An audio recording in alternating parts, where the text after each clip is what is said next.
Hello, everyone, and welcome to Beating the Press podcast, your weekly podcast talking on all things football related. If discussing football is your type of thing, why not join our 76 or 77 hardened followers and press the subscribe button. I'm Christian, this is Ty, and we're discussing quite a few things this week. It's been quite a busy week in the European front, what with the Champions League and the Europa League and the announcement of the England squad. So we're going to be discussing all of that and more next. So Ty, with that being said, have you been watching much football this week? Ask the wife. she's been sat upstairs at 8 o'clock every week. So I'll be watching plenty of football. Having said that, the Europa League was a 6 o'clock kickoff. But yeah, Champions League obviously Tuesday night, Thursday night. Just finalised those last teams for those last quarter finalists. But yeah, and then obviously Europa League as well, with one particularly big shock. What about yourself? Yeah, I obviously we started the week with the Liverpool game. Bit of a struggle, but we actually managed to get through it relatively comfortable in the end. Obviously, we had the incident with Patricio, which we may get time to talk about later, but obviously the majority of it was down to Europe. I watched a bit of the Man City game, turned over very quickly because it was clear that they were absolutely flying, no danger whatsoever. Watched Chelsea. I was actually really impressed with Chelsea. They just keep on going from strength to strength. I thought the Atletico game was going to be a little bit more tougher. The tie as a whole would have been a lot more tougher, but they seemed to handle it in the stride. And then I think it was what was on the next day? It was the Atlanta-Real Madrid game, wasn't it? Yeah, Atlanta. Other than I think them being robbed of a Liverpool Man U-esque half-time moment. Again, I think Real looked relatively comfortable. And then obviously on last night with Man United, again, I was a little bit disappointed with Milan overall. I thought they would have took the game a little bit more to United, but I do feel there was a better team on the night. However, United generally do what United kind of do. It was a funny one. I saw a tweet from one of my mates who's a Man United fan, and it was 0 at the time. Man United were winning, and he said, 2 years in Solskjaer, I still have no idea what identity is, what a pattern of players. Because Tuchel's been at Chelsea for 15 games. You know how Chelsea are going to play. Whereas at Man United, it's just like, you don't know what they're going to do. They're just like an absolutely really weird team, aren't they? You can't, you kind of know they'll get somewhere near the end of a tournament, so like quarter semis, and then they'll lose. They'll just bottle it. We can call them bottle. You just call them. They get found out. I mean, defensively, they seem to be all right, but then going forward, they're just weird team. They just don't. They'll rely on someone just doing something magical, and then ball done, and then it's okay and it's forgiven. And you've obviously mentioned it before. He's like that manager who always puts like down to his last 20p, puts in the slot machine, and he drops the fucking jackpot. But he keeps on doing it, doesn't he? It's a talent. I mean, would you rather be lucky or good? That's the thing. But sorry, just going back to the Champions League games. I thought the Atletico. I was really disappointed with Atletico. But I think that's just a reflection of where Spanish football is at the moment. I think English football is strong in that you've got, I'd say, Liverpool, Man City. I mean, I know Liverpool have had a day. Liverpool, Man City, and I'd say Chelsea as well. All three of them have got a real chance of winning the Champions League.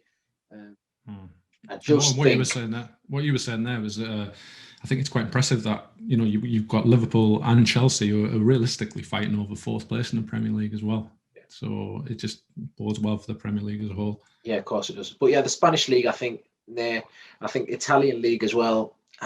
It's weird because you've got Juve, who everyone sort of think, they're the best team in the league, but not third in the league at the moment. Do you know what I mean? They're behind.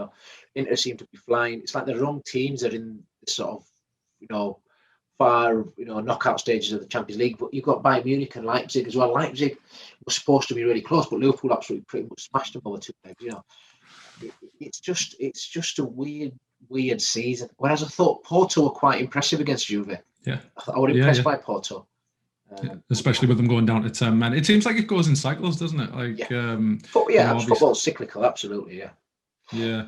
So with that being said, obviously we had the Champions League draw. Was it this morning? It's been such a long day. I think it was this morning, wasn't it? Yeah. So I'm just going to reel off the draw as a whole, and then we'll start with one of them. I know which one I want to start with. So the draw, so the draw itself is Manchester City. They host Borussia Dortmund. Porto host Chelsea in the first game.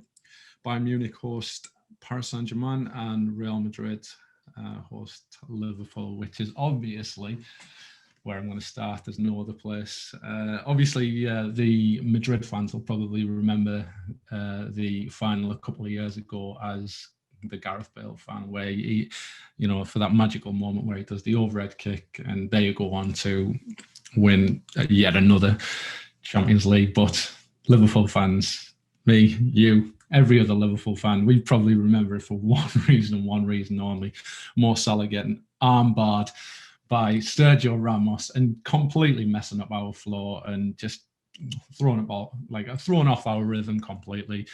My question to you is, do you think there is going to be any form of, I don't know whether revenge is too strong a word. I know the Liverpool fans will be thinking of it like that, but do you think there'll be anything like that with the players? And obviously, your general thought on the game itself. No, I don't think. Yeah, so just to go back on the draw as well before I answer your question.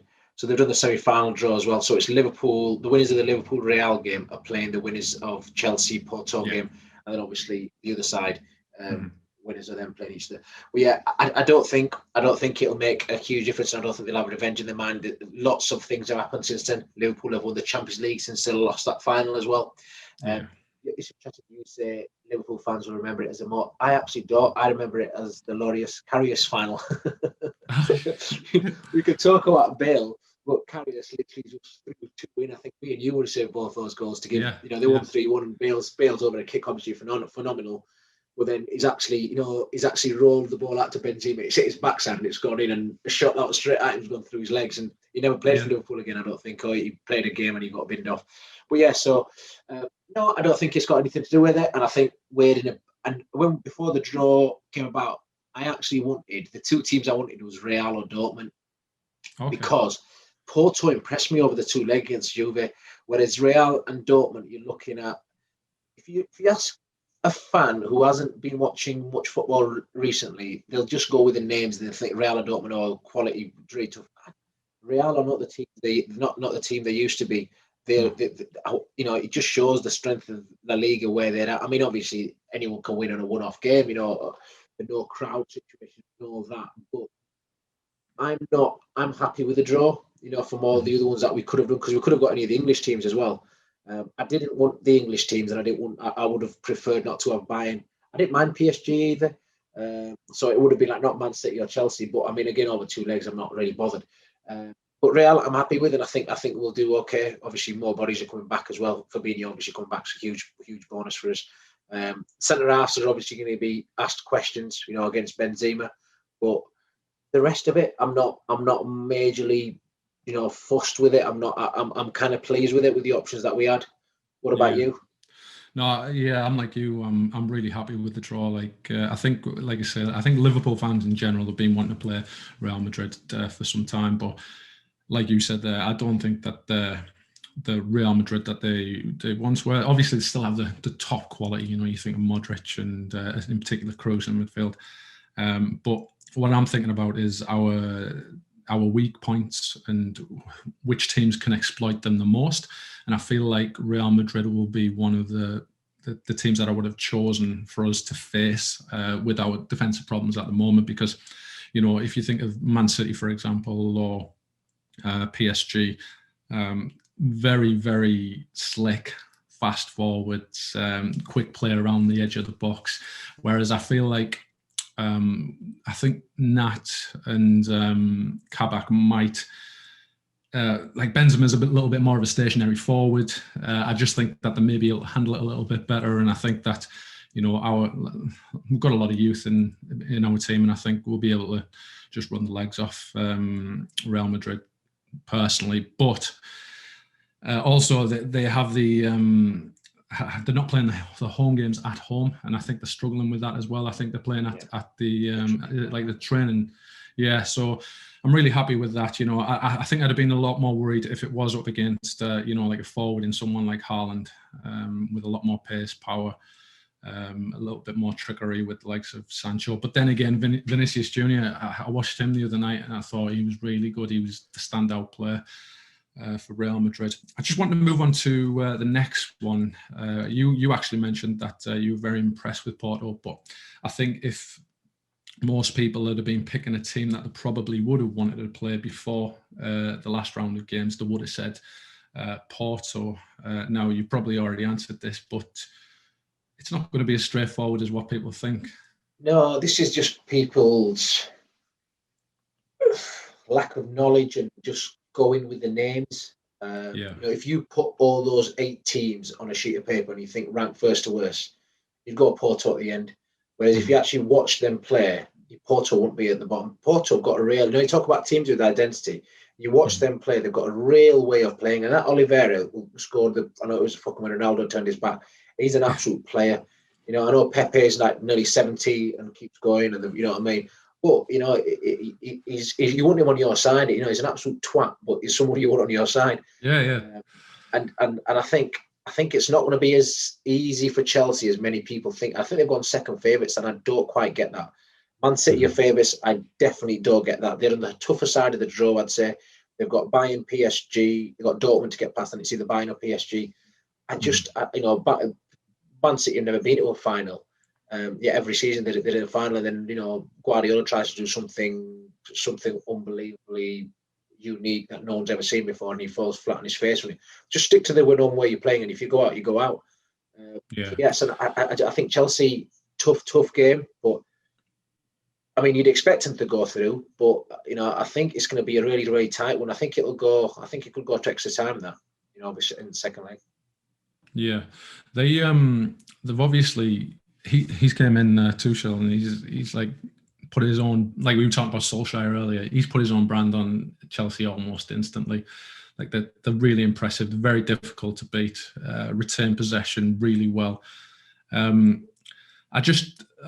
think they will be too strong for them, but like you say, I think that it will go down to. I think it will go down to the way. You know, if you think of Porto, that when they played against Juventus, that they went down to 10 men really early. It was just. I think it was just start the second half, so pretty much So it was 40 minutes plus, so it's 70 minutes effectively with 10 men. Yeah, that's no joke against Cristiano Ronaldo. And Juve played well that game as well. Juve played well. I know they've been playing shit this season, but they played well that game. One thing I wanted to ask you was, do you think home advantage will play much of a part, particularly obviously with the crowds not being in? No, I mentioned this before. It's pointless. It's stupid the away goals rule. If you ever had a season where you had an opportunity to just bin it, this was it. It's pointless. Yeah. How can you have? It's not away goals. It's ridiculous. There's no advantage.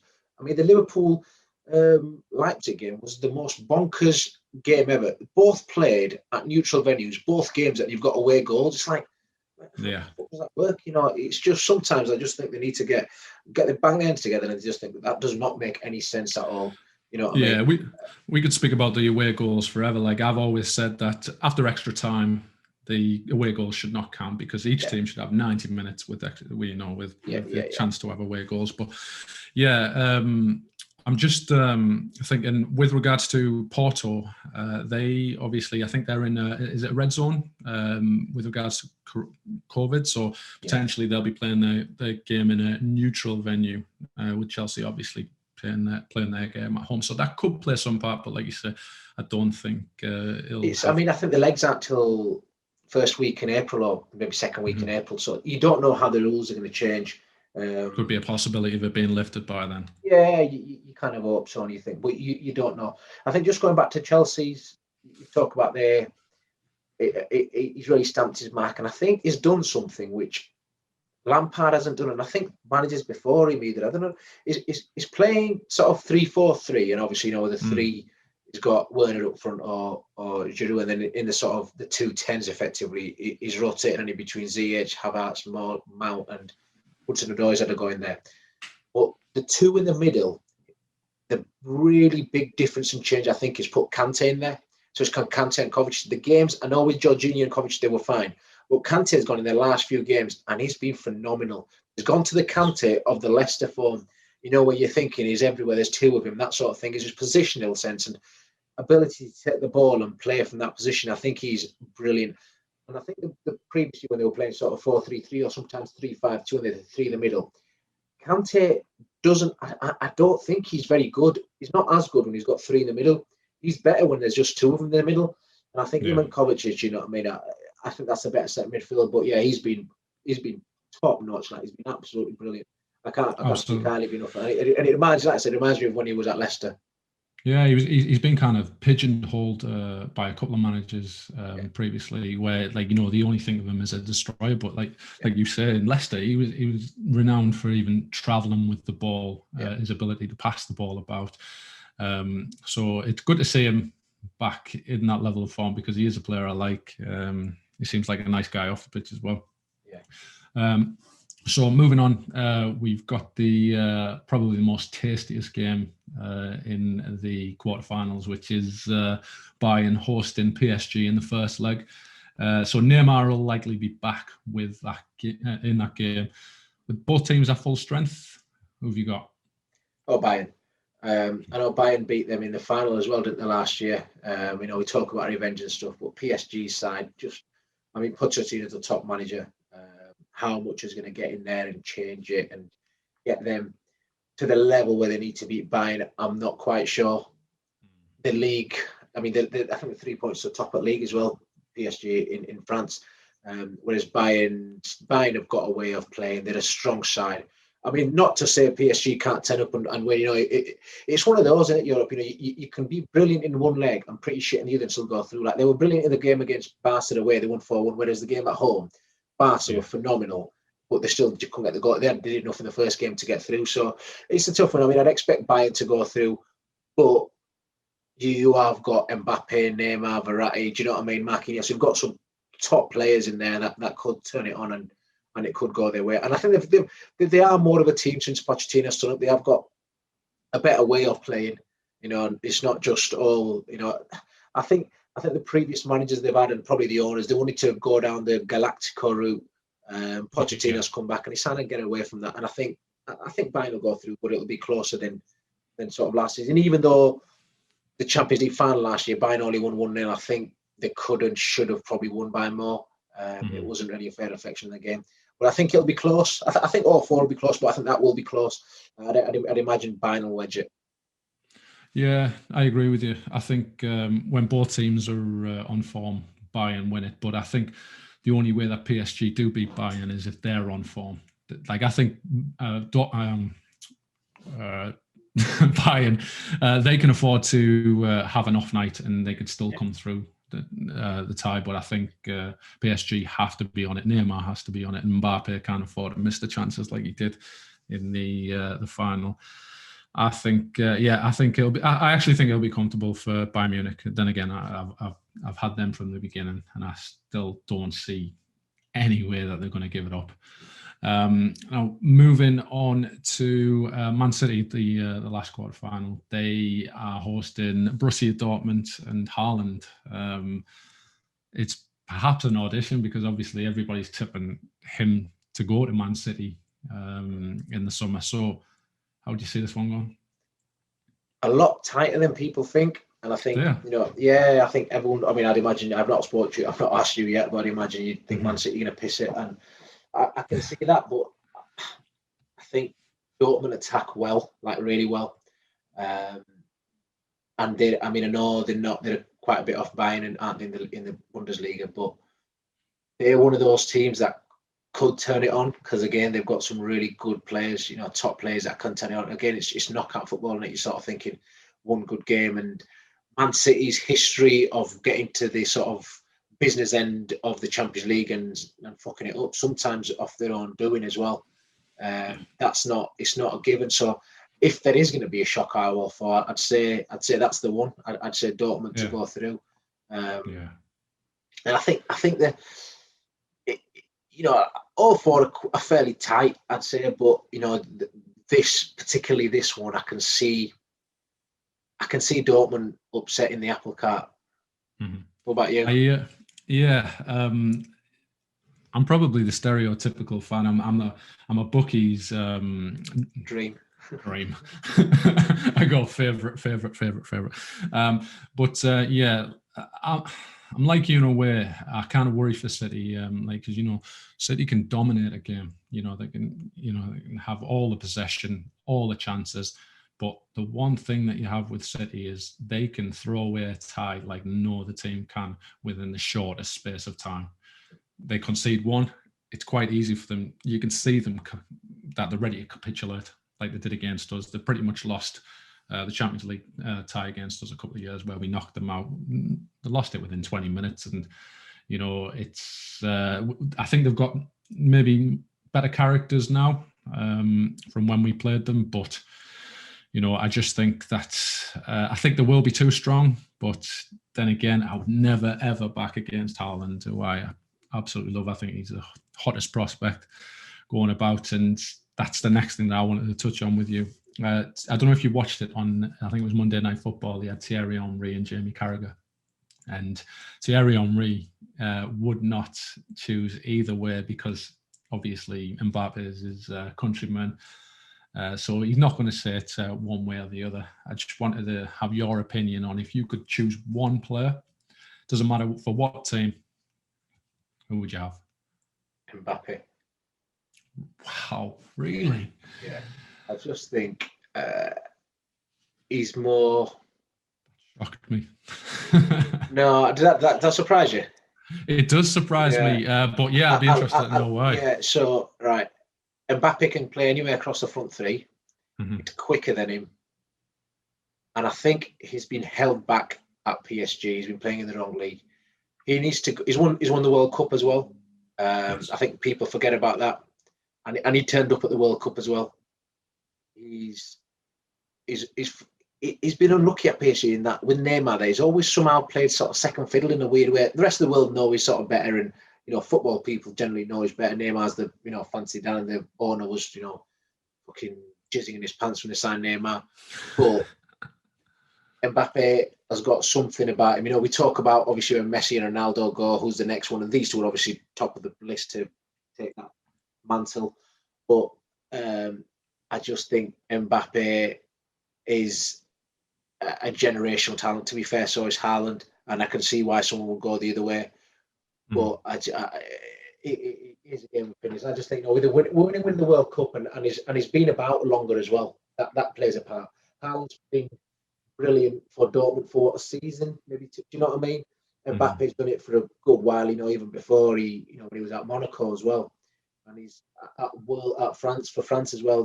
For major tournaments. So I think he's just done it at bigger levels for longer, and it's consistently been longer. And he's played, and like I said, he can't play across the front three as well. That plays. Whereas Haaland's just a, I want to say it's just a 9.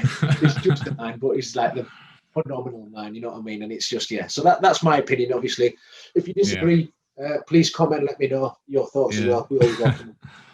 Yeah, it's very close for me too. I just feel like Haaland's like he's like Drogba, but can finish. He's like just he's complete forward. Obviously, he's not got the ability to do like a few step overs, and he doesn't create anywhere near as much as Mbappe. He's not as complete as Mbappe is. But as far as a specialist goes, like, you think of Lewandowski, Aguero putting the ball in the back of the net. And maybe it's just as a Liverpool fan, we love Bobby to death, but you just cry out for those days where, you have a typical number 9 who can just bang in goal after goal. And I don't know whether you saw Monday Night Football, and they brought up the 2 statistics, and what they had was it was clear that Mbappe would score maybe just over one goal every 2 games, but he would have quite a few assists. It'd be like evened out. Whereas Haaland, I think he had over 1 goal a game, and he had, I think it was 1 assist all season. So it shows both of their qualities or lack of. Obviously it's dependent. The decision is dependent upon the team that's playing. We're going to fire off the 4 that everybody keeps on saying that are interested in him. And I just want a quick answer on which one you think suits that team best. So if I would start off first, so Man City. Oh, from Mbappe or Haaland? Yes. Mbappe. Okay. And just because he's more, I'll explain why, because I think it needs an explanation. He's more of a complete forward, and if anything, history has shown us that Guardiola doesn't really like a static number 9. Even Aguero seems to have sort of fallen down the pecking order. He plays like a false 9. With Mbappe against, he can play across the front 3, can't he? And if he plays as a 9, he's not a traditional. You know what I mean? He suits Man City the way they play better. Okay, so Man United.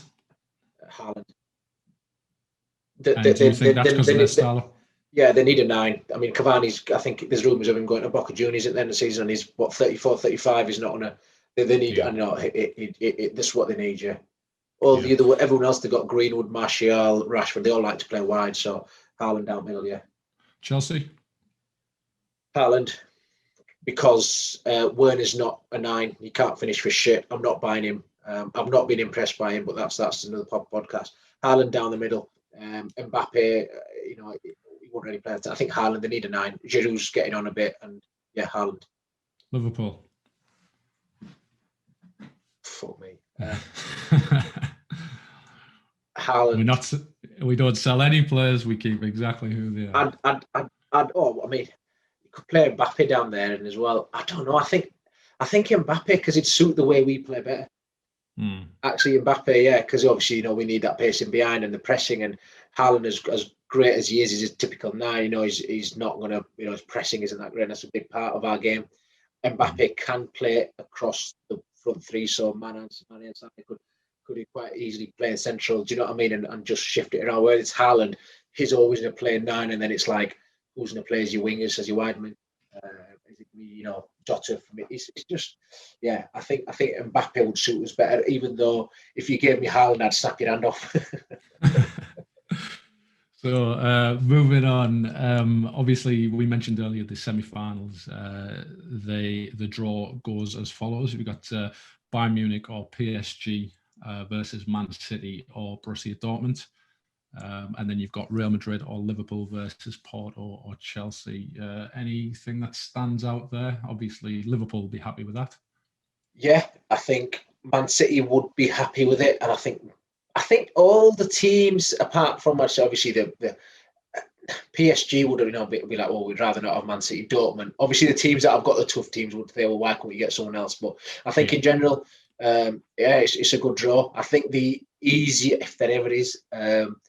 Liverpool side seems to be an easier route through to the final. Real Madrid out as Real Madrid, and they've got Chelsea and Porto. And then the Man City side seems a bit tougher, but it could quite easily be Man City out. And it's one of them, innit? You just don't know. But I think your next question is going to be who do I think is going to win? Well, it's coming. It's coming. I like the fact that Liverpool are on this side of the draw, because I feel like we can beat just about anybody over 2 legs. But obviously, I'd rather be on this side of the draw. Yeah. When it comes to no fans, and with it being over one, obviously the final's going to be over 1 leg. I'd prefer just to play Bayern Munich or Man City over 1 game, particularly the way that we're playing at the moment. But yeah. Before I ask the question which you think I am going to ask, I've got the betting odds from Paddy Power, and I want you to let me know if you think that there's any value in any of the following. So we've got Man City at 9-4 favourites. We've got Bayern Munich at 4-1, Liverpool at 6-1, PSG at 7-1, Chelsea at 8-1, Real Madrid at 12-1. Borussia Dortmund at 33-1 and Porto at 40-1. Do you see any value in there? I do. I mean, I mentioned Porto, but they have impressed me at 40-1. I mean, they beat Chelsea, and they basically, you back them each way. They just need to win the semi. I think there's a bit of value to be had there, because there's a lot of similarities between this Porto team and the team that won it all those years ago under Mourinho. And I also think Man City are really. I can't have Man City as favourites. There's no way I can have them as favourites. So if you want 9-4, come to me. I'll take that bet. And I think Liverpool are a decent price as well. I'd expect them. They're the favourites. I'd expect them to be favourites on that side of the draw. and then obviously you get to the final, and then anything can happen. Okay, so Ty's tip, what is it going to be? No, not Porto, because that means Liverpool, doesn't it? I'd say at the price, I'd say Man City. Man City not to win. Okay, and lastly, who's going to win it?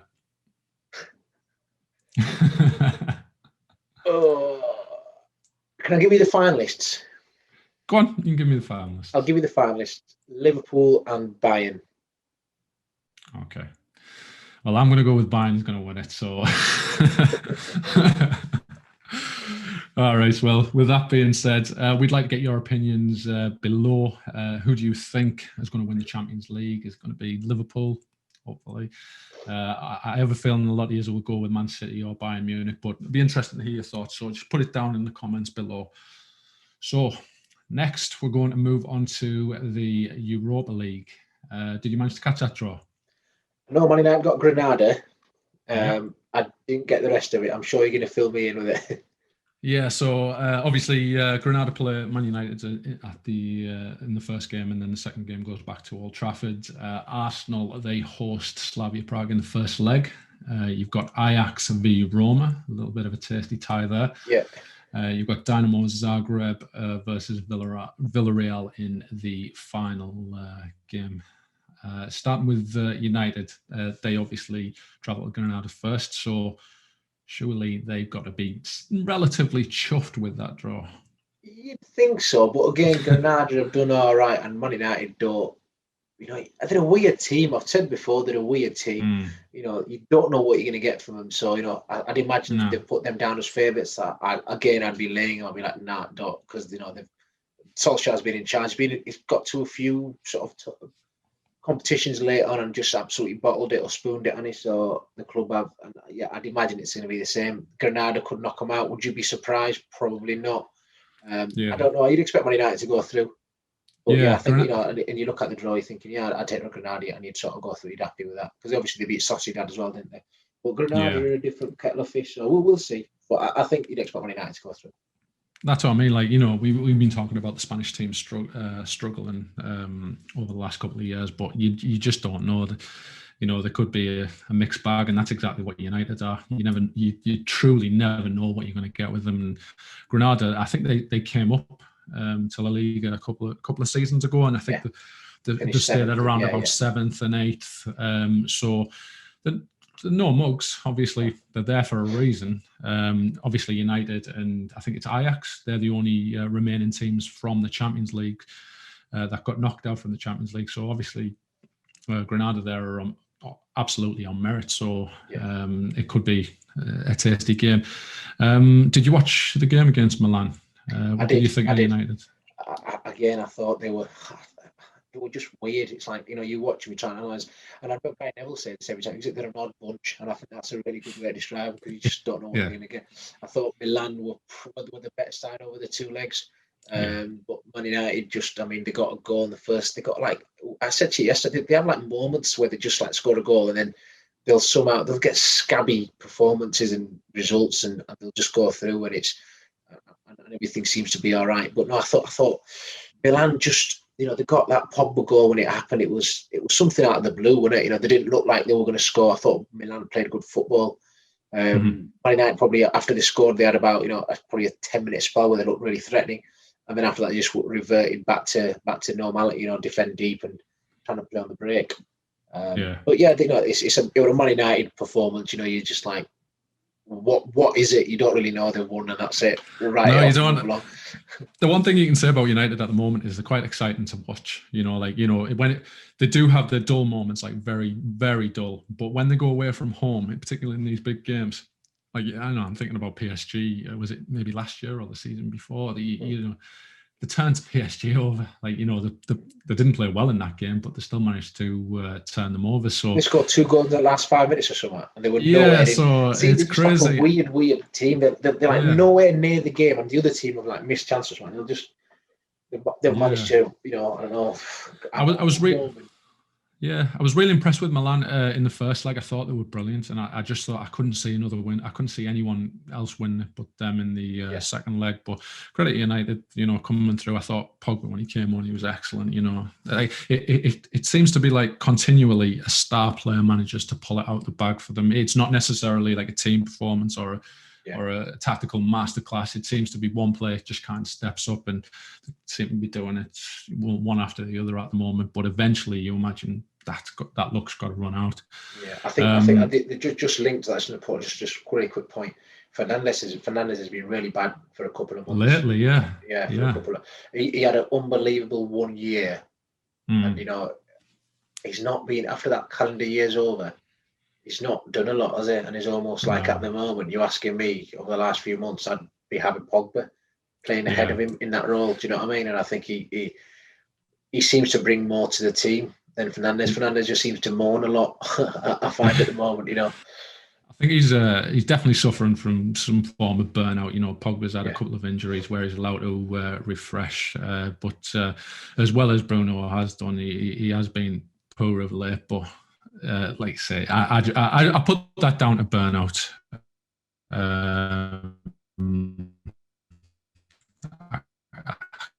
Forgive him, but yeah, Pogba needs this. So next, the other and the last remaining English side, other than United, of course, is Arsenal. They host Slavia Prague, who they knocked out. Was it Rangers? I think they knocked out Rangers. They've not Rangers and Leicester. They're another team that have really impressed me as well.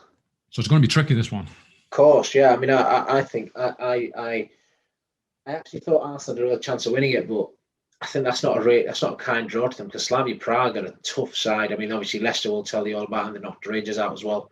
Yeah. I watched the Arsenal game against Olympiacos, and I thought Arsenal were not great. Olympiacos were poor, like really poor. I don't think I'd ever seen a team play that many misplaced passes, like really simple passes.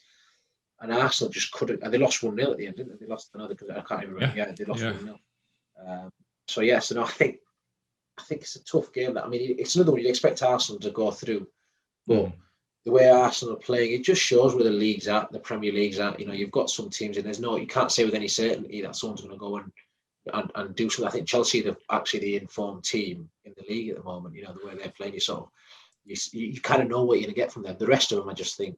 I mean, Man City as well, but yeah, I'm on about the rest apart from Man City. You just don't know what you're going to get.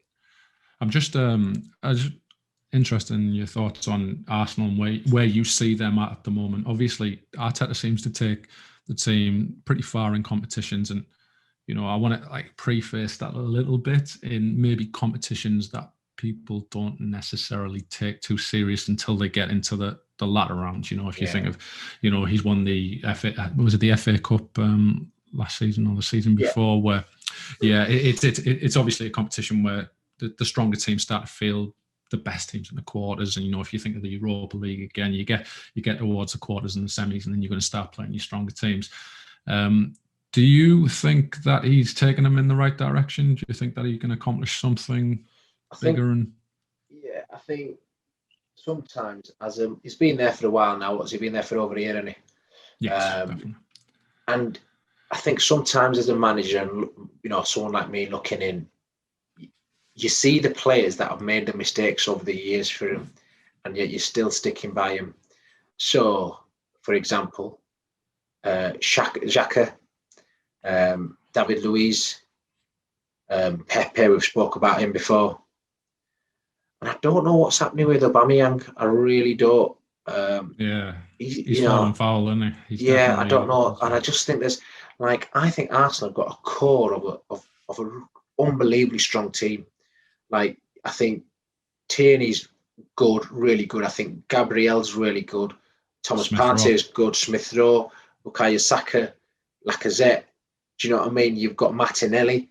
And it's just little, giving, I don't know. You watch him play, and I know how he wants them to play, but without the ball, they have moments where you just feel like they're going to crumble. Like again with Olympiacos yesterday, you find if they concede a goal, they can have a 5 or 10 minute spell where they just go to shit, and it's going to go. They can just go bang. They can concede 1-2, and it's dead. Game over. Yeah. Yeah. And that just comes down to that mentality bit. And I don't know. It's the same with Spurs. We'll talk about Spurs in a second, but it doesn't matter who your manager is. It's almost like it's what's embedded into the culture of the club, and that is something so hard to get out, reset, restart again, and the new manager getting his ideas and in his environment that he wants to create and culture. Sometimes the players have played with other managers and had an easy ride for so long, and it's easy for them in their own heads and their mentality. To shift that mentality is the toughest bit. Getting players to play out from the back, that's not new. Arsenal have always done that. This is Arsenal. They've always played out from the back. They've always wanted to play through the thirds, be progressive and all that shit. But the mentality is the bit that gets questioned. And where are they? 9th or 10th in the league? I think the 10th, yeah. Do you know what I mean? I mean, come on. Like, we talk about Solskjaer not knowing him. We might be lucky. We don't know what he's doing with his team. Might be a weird bunch, but they're not going to crumble as much as Arsenal are. You know what I mean? And I just think this. How long do you give Arteta? This project. Yeah, that's the other thing. You know what I mean? It's like you get someone else and then restart again. I think you can see what he's trying to do. I think the fact that he dropped Aubameyang over the weekend when he turned up late, I think that's a good sign. But I still do think there's bodies there that he needs to get rid of and get new ones in. Yeah, that's a good point. I'll just finish on this with regards to Arsenal. If Arsenal don't win the Europa League and they somehow don't end up the season with any kind of trophy and finish, the following with 7th or 8th, do you think Arsenal should keep Arteta? Oh, they're not going to get rid of him. They're unlikely to win the Europa League. They're unlikely to win anything. They're probably going to finish about 8th or 9th or whatever. The hierarchy aren't going to get rid of him. Do you know what I mean? It's like, what are you going to do? What's the point of getting rid of him now? You've had him for a year. He's done all that planning. He's got the bodies in that he wanted. And you can see little bits of improvement, but I think ultimately little bits of improvement. When you're a top club, and Arsenal are a top club, you need to be sort of competitive at the business end of the league season, and when it gets to the knockout stages of the cup competitions as well, the major I'm not about your League Cup. Yeah, spot on. So the next game in the quarterfinals is Ajax versus Roma. Probably the tastiest game. Yeah. Obviously, Roma have not been what they probably have been over the last couple of years. And Ajax, you can never really tell where they are. They're trouncing away with the league as always. Any thoughts on victors on that? I'd flip a coin. I couldn't call it. I think Ajax do play some really good. Ajax obviously have got you talk about team philosophies and what you Ajax's philosophy is basically get players, make them good enough, and sell them on for a profit. That's what it is. Whereas Roma, they're not as good as they were. And I think it's going to be a tight one. And you're asking me to call it. I couldn't. I think either one of them two could win the Europa League as well. That's just to sort of say how tight it is. And you talk about teams being happy with their draw. I think both of them would have been like, for fuck's sake, would have taken anyone else. Do you know what I mean? Yeah. But yeah, I think that's a tough one. Yeah, I'm the same as you. Both quality teams, both who I think one of them will likely be in the final. Couldn't call it either way. Lastly, we've got Dinamo Zagreb. They're actually in place of Spurs versus Villareal. Again, this one I'm not too familiar with both teams. I haven't seen much of them this season. Do you see either of them having a chance of going all the way? I think Villareal I think Villareal can go all the way. I think Zagreb had a game of their lives yesterday, and I think Spurs had the worst game of their lives, and that combined ended up with that. I was watching the Arsenal game and it kept 1-0. I was like, all right, didn't they pissed the first leg, and it went 2-0. I was like, wow, extra time. And I watched extra time. When they went a goal back, when Zagreb scored, Spurs started playing and they had chances. Bale had chance, you know what I mean? They had like people pulling off saves, and they had this goal mouth scramble, which was just ridiculous. But they finished the game, and the biggest compliment I could play Dinamo Zagreb was they played the game like a Mourinho team. Yeah. Do you know what I mean? They left, and Mourinho's interview after was brilliant. They left their heart, soul, sweat, blood, tears, everything on the pitch. Mm-hmm. There's no more you can give. And their manager was in prison as well. Yeah, he got sent to prison, didn't he, last week? And they had the caretaker manager in, and first game in, thanks guys, I'll just knock Spurs out. Yeah. Sometimes you just got to say, football. I do love moments like that when you got a complete underdog who's just come out of nowhere and they've just played to the absolute optimum ability and they've done a job and won, and it was brilliant. Yeah, really great to see. Not for a Spurs fan. And I thought Lloris afterwards said it was disgraceful. And how did you see it? I don't know if you watched the game. No, I didn't watch the game. I want to move on to that. I saw the highlights, and I think I read a lot after the fact, especially a lot of the Spurs fans. Just obviously a little bit of research for this particular podcast. I'll talk specifically on Tottenham in a moment, but with regards to Villareal, I think they are one of the strongest teams. I think they're actually currently second favourites. I've got the bookies in a second, but yeah, I think they'll go far.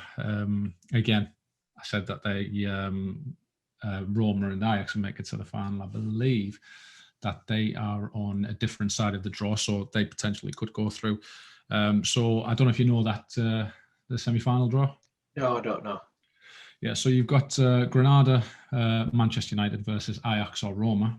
Oh, right. And then you've got Zagreb, Villareal versus Arsenal and Slavia, Prague. So if you're Manchester United or Arsenal, who's got the better draw? Arsenal. Yeah. Just because you've got, I think Villareal, I see Ajax or Roma. Yeah, I think Ajax, Roma are just better sides across. I think Villareal are obviously tough, but you'd say the Ajax Roma one's a tougher draw. Having said that, Slavia Prague's a tough team. They'd be looking at a draw and thinking we could actually go. What price is Slavia Prague? Slavia Prague are above 25 to 1. I didn't even get that far. Oh, nice! I like that. I might have a cheeky interest. Yeah, so obviously once the Manchester United side of the draw, so Granada, Manchester United, Ajax and Roma, you kind of fancy if you got through that side of the draw to go on to win it, would you not? Yeah, you would, but it's one of those, isn't it? It's like depends on the other side, because if you get Arsenal in the final, you'd probably say Arsenal would fancy themselves against Man United, because the games they play against Man United, they've done all right. They've played the better football, and I think I think it's a long way to go. Like I said, there's some you can't write any of those teams off, because those teams have beat some quality teams to get to the final eight. You know what I mean? So it's a tough. So I've got the betting odds here again. Paddy Power, just to keep it all congruent. You've got United as 7-4 favourites. You've got Arsenal at 3-1. You've got Villareal at 5-1. You've got Ajax at 6-1. You've got Roma at 8-1, and the rest are above 25-1. Any value in that? I'd lay Man United. What we're doing is we're laying Manchester clubs. Yeah, but I'm just going with the facts and history. They've not won anything under Solskjaer. They seem to bottle it. Man City have done wanking Champions League forever. They've never got to a final. So, and the teams they're playing, it's not a given. It's not like the teams that I'm talking about here are, the Barcelona team of 2010. You know what I mean? So it's there is reason behind the predictions. So Ty's tip? Slavia Prague. Slavia Prague, I like that. Yeah, outsider. I'd say a dark horse outsider out there. I like that. Yeah. And we'll finish on who's going to win it. I've got to say Slavia Prague now, haven't I? Yeah, I'm going to go with Arsenal.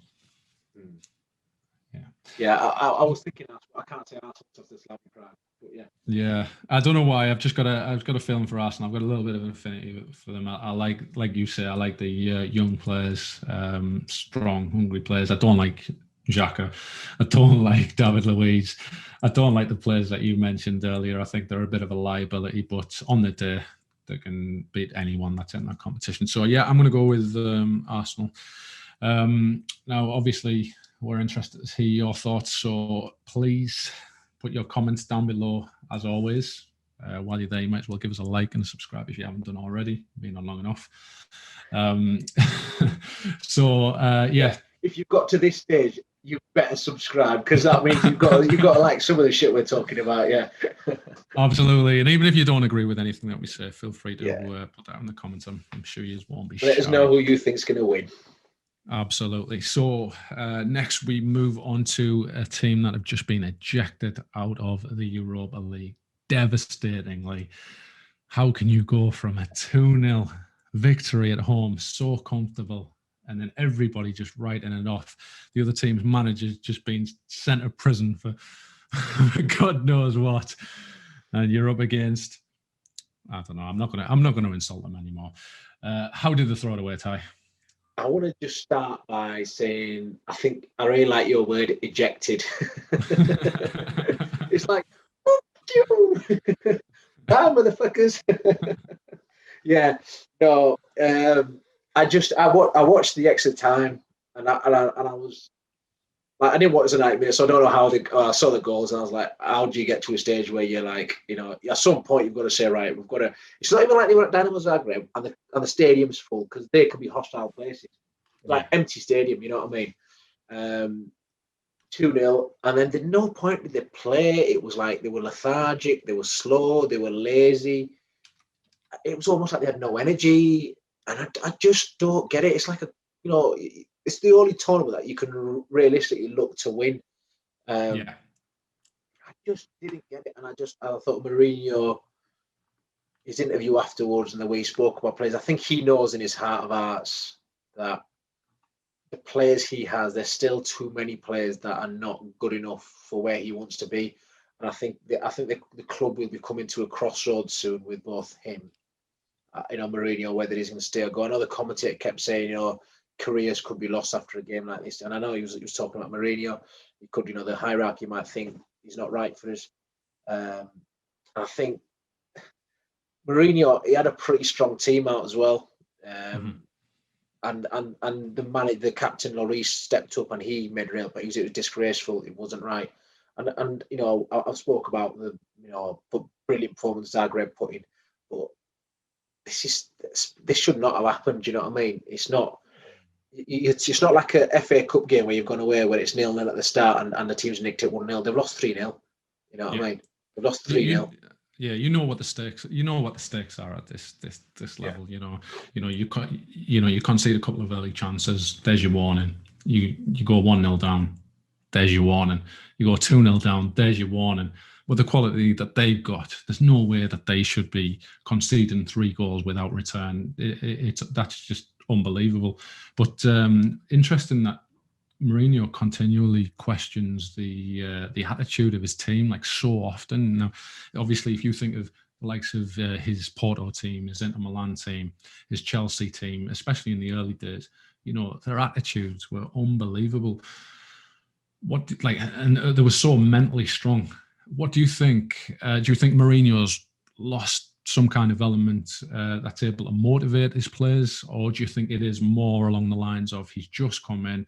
Perhaps he needs a little bit more time to implement his own plans and procedures. He has got 2 years left. So do you think it's more of that, or do you think it's a combination of both? No, I think he's had long enough in the nicest possible way. Where we are now with Mourinho, we've seen this film before, where he'll start throwing his toys at his pram, he'll start blaming people left, right, and he'll get sacked and he'll go. Happened at Man United, it's happened at Chelsea before that. It's going to happen at Spurs. We're talking about, as Mourinho, his tactics dated? Yes, they are. You're asking me an honest opinion. I think his style of play was. If you remember, obviously Chelsea were such a strong side that he had, and it was very, they were a direct team, strong physically, powerful team. If you remember the Real Madrid team when he was at it and they played Barcelona, he used to turn the El Clásicos into fights. Yes. Do you know what I mean? And that was the Barcelona team. He used to turn. I remember one game where the El Clásico, where they played at Nou Camp and Barca won 5-0. And that was the best Barca performance I'd seen in an El Clásico. And I think that was the game for him to say, this is never going to happen again. So he turns games into fights. Now, you've got to have players that buy into that.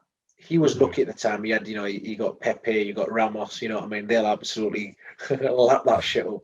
Absolutely. Now you look at Spurs and you say, I think Højbjerg would be the only player I'd say in the whole of that team who I would call a nasty, horrible Mourinho type player.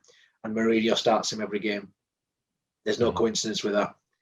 Now, if you give Bale, Son, and Harry Kane to any other manager in the league, you'd have a different output. Because there's an argument to say they're the best front three in the world. Do you know what I mean? And I just think you watch the way Spurs play, there's nothing. It's defensive. It's dull. They played Palace recently where they were winning 1-0, they were playing well. And then it sort of started going to the shit, back into the shell. And Palace equalised when it was for half-time. And that was just the kick up the backside they needed. Because if it stayed 1-0, they'd have just defended deep for the rest of the second half. They went out and attacked and they scored 2-3 goals. You know what I mean?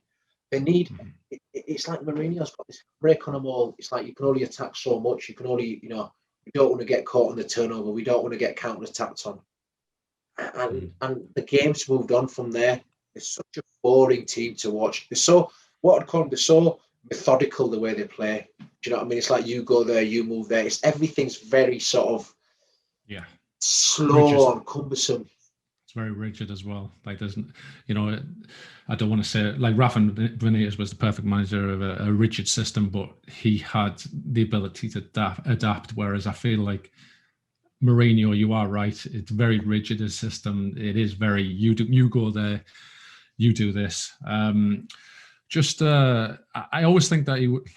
It's like you said there. I think if he'd went into a team like maybe like Atletico, and he inherited that team, it's a completely different outcome. I agree. Yeah. But in reality, he's inherited a team that, in effect, played really good football.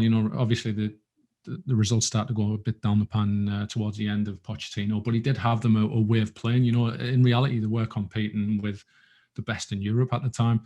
I still don't get that sacking of Pochettino till this day. Like, what did Spurs want? You always think, fans and clubs always say, "Oh, we'll get rid of him." Who are you going to bring in that's better? That's the question. Have you got anyone if you've got no one better, just stick with what you've got. You know what I mean? Because it will look to improve it. Because it's not like he was a bad egg or he was a bad, he was creating a toxic atmosphere or anything like that. You knew the way his team was playing, the club and the players bought into it, the players liked him. Do you know, it was just investment and that's all it was. And then you bring Mourinho was complete opposite. Tottenham bringing in Mourinho was like one of those bad horror movies, like, where everybody can see what the ending is going to be. It's just going to turn into a kill fest where everybody's just falling down at every opportunity. It's just not going to work out whatsoever, and we could all see it coming.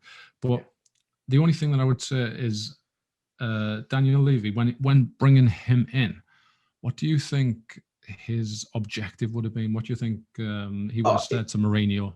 Quite obvious. I mean, it's like this whole thing that Mourinho's a winner and Spurs need to become a winning team. They need to win some sort of tournament, a cup competition, whatever it might be, elite. Well, they're not going to win the league. That's the reason why he was brought in. I think 2 years in, a year and a half in, whatever he is. I don't know exactly when he joined.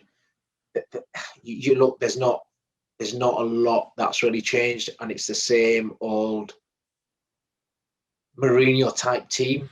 It's a bad combination because I'd say it's Spurs be very Spursy, and you've got Mourinho's. I tried not to use that word. Yeah, sorry, it's a very sort of apt word to describe Spurs. And then you've got Mourinho's sort of archaic tactics and views of how the game should be played. Combine them both together, and you get what you've got at the moment, which is like a bag of shit, really. So, with that in mind, would you say that he's been brought in to win a trophy, simply to win a trophy, or do you think it's more along the lines of improve the play, improve the squad as a whole, and to just take them forward? Nah, I mean, obviously, every time you employ someone, you want to take it's done with the intention of taking the club forward. But the sole intention why Spurs got him in was to win a tournament, win his competition. With that in mind, if he goes on to win the Carabao Cup and Spurs don't do anything other than that, maybe they finish inside the Europa places, do you think that's a successful season in Daniel Levy's eyes?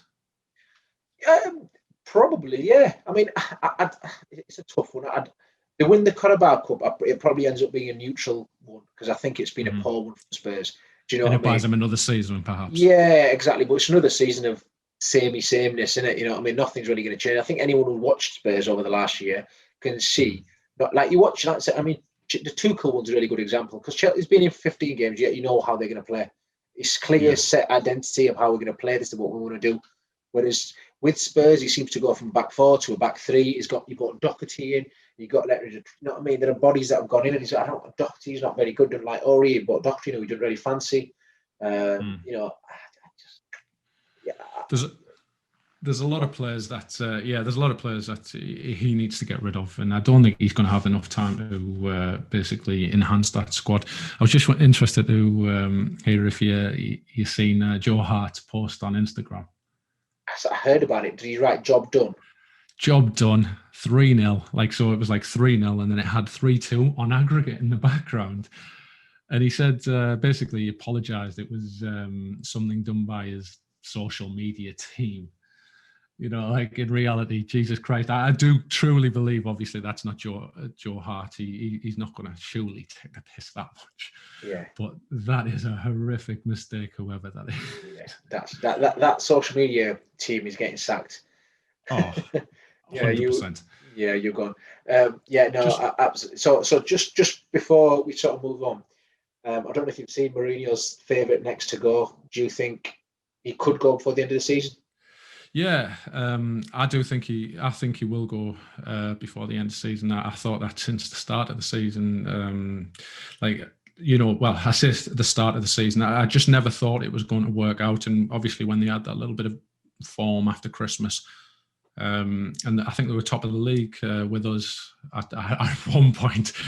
It's funny to see where we both are now, but as soon as that went sour, I could see him going. I don't think they're going to beat Man City, and I don't think they're going to do anything further with them. I think they should just cut the losses. I've actually got the odds to go up here. I'm very prepared to. We've got Jose Mourinho. He's evens to go next. We've got Bruce at 4-1 and Sam Allardyce at 5-1. Any of Ty's tips on there? Lay Mourinho. Do you know what? Actually, yeah, because I don't know if Danny Levy will get rid of him now that they're in the final. So, you're going to bring a manager in just to play, play because the season's a write-off. What they're going to do? They're unlikely to finish Champions League spots. He's going to have to pay him 15 million a year, and he's got 2 years left. So I don't. Yeah, exactly. Just play him. You never know. You've got 10 games in the Carabao Cup to look forward to and see what you can get out of your players. Outside chance you get in the Champions League, but I don't see the point of sacking him. Like, question goes back: who are you going to bring in? Yeah, who's better? Who's going to come? I mean, I suppose you'll have plenty of good managers that will come, but it's like who it's a tough one. Yeah, who's going to improve them? I think it's easy for people to say the likes of maybe Nagelsmann. That would probably be the Tottenham fans, but they just throw that out in reality. There is a manager who is available who I think would be phenomenal and brilliant for Spurs, but whether they'd actually is Allegri. He's currently not working. Do you know what I mean? He was at Juve Milan. From what I've heard, he has been sort of polishing up on his English. So he's got an eye view. And he is one of the best Italian managers, and I rate him so highly. Just one more thing on Tottenham before we move on.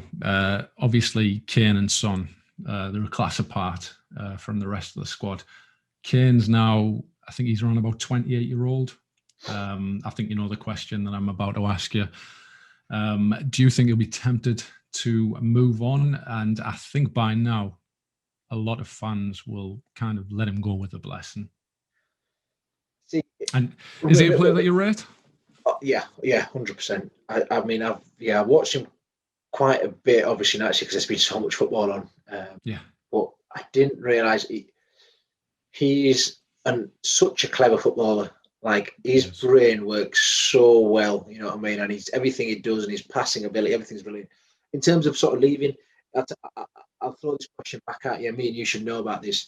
And I'll just say one name, Steven Gerrard. Because he was in the same sort of team as Liverpool, as Spurs are now. Gerrard played through a lot of shit, and he never left. It comes down to Harry Kane, whether he's Spurs are a big club. They're playing at a top stadium, you know what I mean? And he's in Europe, and you obviously want a challenge, but I don't know. It comes down to Harry Kane. It's a tough one, isn't it? It's like, well, any club, any team in the world will take him, but it's a Steven Gerrard, Harry Kane type thing, isn't it? It's like, you know. That is an amazing comparison. I didn't even think of that. Well done. Yeah, that is very much. It's a very good comparison. Now I've got to think of it with my Liverpool and Spurs fan hat on. Obviously, you want him to stay forever. He'll never be seen in the same way that he would at Tottenham, regardless of where he goes and what he wins. So, do you want to go down as a legend, a club legend, an all-time top goal scorer, or do you want to effectively go on and win a few things in what could be the next 2-3 years, which are your prime? I'd probably stay. I'm thinking of Steven Gerrard. I'd stay. Yeah. I think I would stay. Especially, he's getting a lot of injuries at the moment, and how many clubs will be willing to pay the amount of money that Daniel Levy thinks that Harry Kane's worth, and I think what he thinks he's worth is upwards of 100 million, and I don't think you're likely to get that. So unless his contract runs down and he forces a move, I can't see it happening. So I think he'll stay. What about yourself? Yeah. Do you think he'll stay? Yeah, I do as well. Because you never hear clubs sniffing around here. Now that's obviously apart from the agent. Because if a clubs are sniffing around, it's because the agent of that player is going about and touting that player. Yeah. Because obviously, he's obviously settled. He's not moving, and I don't think he'll move. I think you've got. I mean, we talk about Spurs. Spurs have got some top players. Like really top players. We're talking about the front three of class. Ndombele is a top player. Reguilon, really good. Do you know what I mean? So I think they've got some good players in there. So he'll probably be looking about and think the team. I think Spurs are massively underperforming. That's the thing. Yeah. Do you know what I mean? So they should be playing it. They should be challenging for the top four, probably better than that. But I think like Spurs and a couple of other teams have just massively underperformed. But then we talk about Spurs where they are. Look where Arsenal are and Arteta. You know what I mean? Yeah. It's the same. It's weird how we see it. Are we making that judgment because we know Mourinho's been successful previously and the baggage that is brought with him, whereas Arteta's new, we're giving him the benefit of the doubt, yet Spurs are higher than them in the league and they play a different way. There's different ways of playing football, but I think everyone's of the same opinion that Mourinho's. But yeah, I think just sometimes the comparisons are a bit weird and a bit tough. We're looking at it. Yeah, they are, like you said, they are underperforming. There's no way that they should have dropped to the levels that they have from where they were. Obviously, we think of Liverpool, you can actually think of the reasons why that happened. I went into it in a fact type video. If you just refer to our previous video whereby, we've got a lot of injuries, you think of Tottenham, they've had a couple here and there, but nothing really that you can pinpoint and you think that that's the reason why they're in such a decline at the moment. But I just wanted to go back just lastly. Obviously, we mentioned Harry Kane. He has a bit of the loyalty. He's always going to go down as a legend. Obviously, we know that Son, he is actually a fan's favourite, Sonny, as they call him. He's a little bit different. I think he's around about the same age. Is he someone that you can see moving on? Yeah, because he doesn't have that connection to the club like Kane does. Mm-hmm. And he will get, he'll get like clubs. He will start for every team in the world. Yeah. If he went. Top class. I just think, so I think he just comes down to the connection. I mean, obviously Liverpool have had some of the best forwards the game's seen in the Premier League. Like, we're talking about Suarez, Torres, all these sort of players, and they'll come and go, but Gerrard always sort of stayed in it, you know what I mean? So it's the same thing, isn't it? You've got these players, Bale went, Modric went, you know what I mean? So they'll have these top players leave and go, but I think Harry Kane will be the constant. Yeah, spot on. Yeah, so obviously, as always, we want your opinions down below. You'll obviously you'll agree, you'll disagree, tell us where we're going wrong. Our question to you is, will Harry Kane stay? And will Mourinho get the opportunity to stay? So just put that in the comments down below. Again, subscribe if you haven't already. You should by now. Join our 76, possibly 77 subscribers in the Beating the Press podcast. When we get to 100, you never know, I might do a giveaway. Yeah, a couple of I'll dip them in my pocket. Right, yeah. So we move on finally to the England on Thursday. Yesterday, Gareth Southgate announced the England squad. A couple of surprises along the way. Just a couple. Some that stood out more than others. But I actually phoned you up yesterday, didn't I? In a bit of a rage. Yeah. And obviously, being a Liverpool fan, the biggest shock for me was that Trent Alexander-Arnold wasn't in the squad, and for the life of it, I can't understand it. It's also, funnily enough, the first time a Liverpool player hasn't been in the squad since Mexico in 1986. There's a fact for you. Obviously, Jordan Henderson and Joe Gomez are out with injury, but Ty, explain how Trent Alexander-Arnold has been left out of the England squad. It's a decision Southgate's made. I completely get when he said, if a player's out of form, that's fair enough. But if he's watched us over the last few weeks, Trent has been probably our most consistent, best performer. You're talking about out of form, you've got Kieran Trippier in, who has been pretty shit. He's played 5 times for Atletico since December. If you watch the game against Chelsea, he got hauled off because he was shit. He's so limited. You got Kyle Walker, who's not starting for games for Man City. You got João Cancelo starting there. You got Wan-Bissaka, who can't cross a fucking road. You've got was Wan-Bissaka chosen? I'm not sure he was. Well, Wan-Bissaka not in there. No, I don't think he was. So you got Reece James, who's not a regular starter. He's starting with James or he's starting with Hudson-Odoi. You're talking about fairness. I mean, I think if you ask anyone, Trent is England's best right back. You've had, then he says, oh yeah, he'll have a future to play. But doing something like that 3 months before a major championship, it doesn't only fuck off just Trent. It massively, massively fucks off the club. Now Klopp's going to say, if you want, anything coming out, he'll do what Fergie did. He'll be like, you know what, you're going to take him, or he's got a little injury. Sorry, you can't have him. The thing that when you rang me, because I didn't know the squad, and you rang me, and I was just like, England took Joe Gomez and he got injured whilst he was training for England, and he's out for the season, which has effectively cost us a Champions League place. There's no other way we can say it. Yeah, absolutely. And now they're killing the other player by knocking his complete confidence, by saying no. I can go through the rest of I'm not going to go through the rest. The other player, Eric Dyer, how the fuck's he in that team? You talk about players out of form. We don't need to go through the 26. I'm sure our viewers have seen them, but there are names in there that just should not, you can't say form and then pick a player who's been playing worse than Trent. That argument doesn't stand up. It's like, I know we're blessed with the number of right backs this country has got, more than we've ever had in the history of the game since I've been watching. All good right backs, but none of them are as good as Trent. It doesn't matter what you say. Defensively he's improving.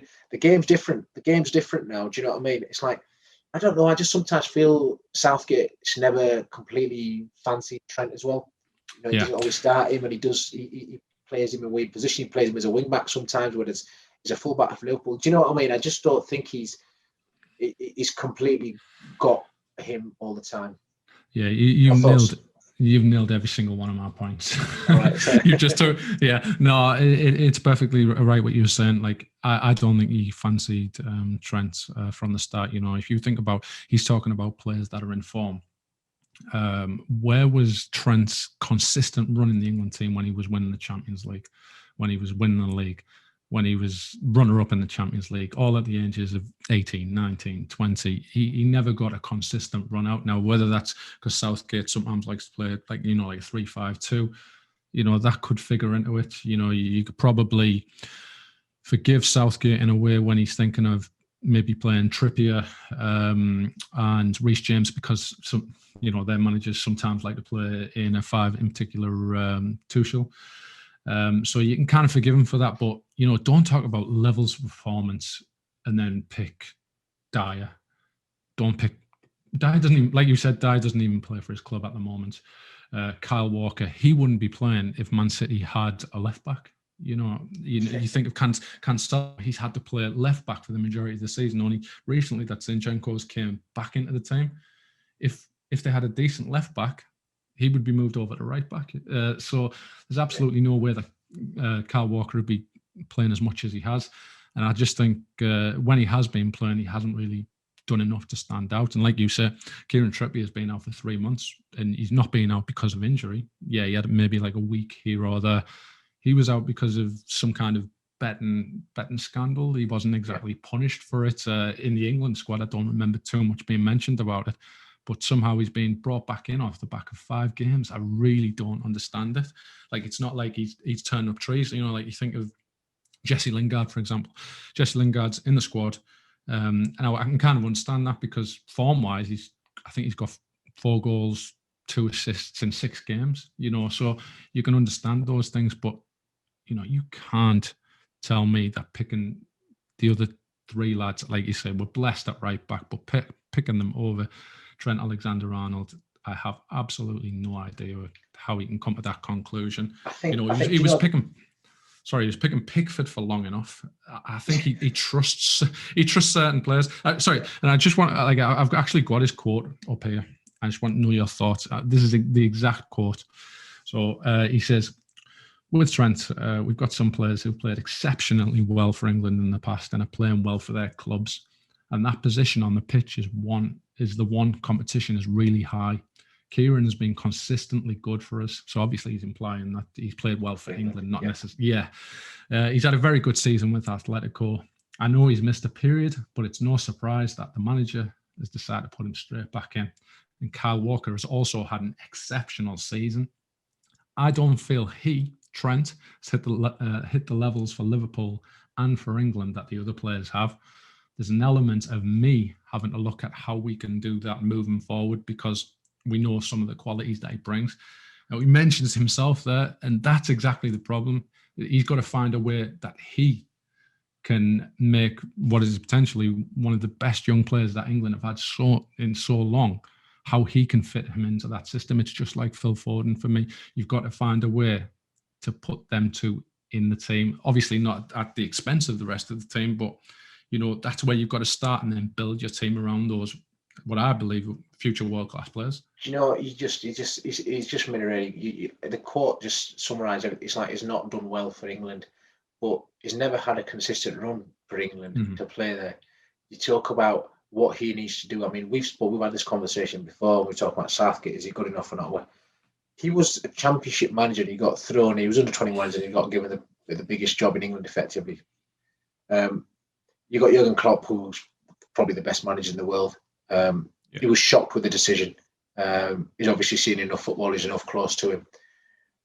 I think the damage, I don't think, when Southgate would have met with his team before and picked out the players in the squad they're going to go with, I think they've not thought through the damage psychologically it could do to Trent this 3 months before the European Championship. If next time you pick him back in there, you pick him now before the European Championships, and he's going to have that back of his mind. I'm not the guaranteed pick here. When you're an England player and you're a guaranteed pick, regardless of that, you go through Gerrard, Lampard, all these players, whether they could play together was a different thing. Like Gerrard, Lampard, Rooney, or Beckham, whenever they were there, they were fit, they'd play. Trent comes into that category. If you're fit, you play. That's how it works. But for him to drop, it's almost, I know Harry Kane's, it's almost like saying dropping Sterling. That's how I'd compare it to dropping Rashford because he's been off form. I can't, and I think, England.